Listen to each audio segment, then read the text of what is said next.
حضرت عمر بن عبدالعزیز جو کہ اموی خاندان کے چشم و چراغ تھے، لیکن ان کا مزاج سب سے ہٹ کے تھا، انوکھا اور نرالا تھا۔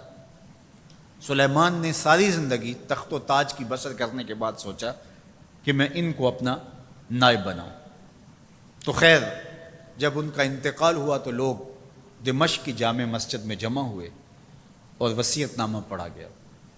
تو حضرت عمر بن عبدالعزیز کھڑے ہوئے، فرمایا لوگوں، نہ تو میری منشا تھی کہ مجھے خلیفہ بنایا جائے اور نہ مجھے اس بات کا علم تھا، یہ میری منشا اور آپ لوگوں کی مشاورت کے بغیر کیا گیا ہے، میں اس سے دستبردار ہوتا ہوں، آپ جس کو چاہیں اپنا خلیفہ مقرر کر لیں۔ تو لوگوں نے کہا آپ ہی ہمارے امیر ہیں، آپ ہی ہمارے خلیفہ ہیں۔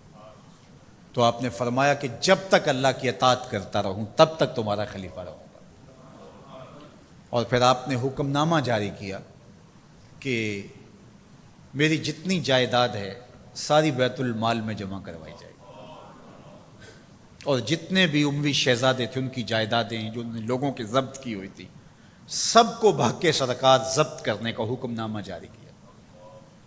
مسجد سے باہر نکلے تو آپ کے لیے شاہی سواری لائے گی، فرمایا میرا خچر کافی ہے میرے لیے۔ گھر پہنچے تو اپنی بیوی فاطمہ بنت عبد الملک سے کہا، جو بادشاہ کی بیٹی ہے، بادشاہ کی پوتی ہے اور 4 بادشاہوں کی بہن ہے، ناز و نعم میں پلی ہوئی ہے، کہا کہ میرے ساتھ تم رہنا چاہو تو تمہیں اپنے سارے زیورات، زر و جواہر، سارا مال بیت المال میں جمع کروانا ہوگا اور فقیرانہ زندگی بسر کرنا ہوگی۔ اب اس پاک باز خاتون نے کہا کہ میں اس کے لیے تیار ہوں، میں فقیری کی زندگی کو ترجیح دیتی ہوں۔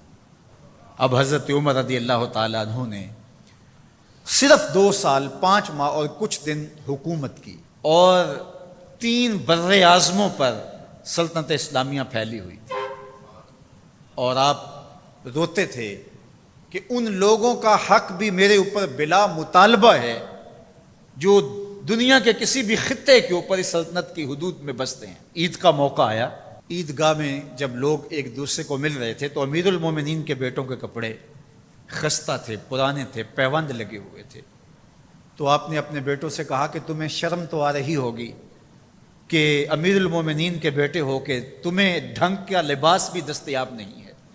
تو آپ کا ایک بیٹا عبد الملک بن عمر بن عبدالعزیز جو آپ کی زندگی میں انتقال کر گیا تھا، اس نے کہا ہمیں اس بات پہ فخر ہے کہ ہمارے باپ نے خیانت نہیں کی ہے، ہمارا باپ دیانتدار ہے۔ جب گھر آتے ہیں تو آپ کی بیٹیاں آپ کو عید مبارک کہتی ہیں، آپ سے ملتی ہیں، لیکن منہ پہ کپڑا دھرا ہوا ہے۔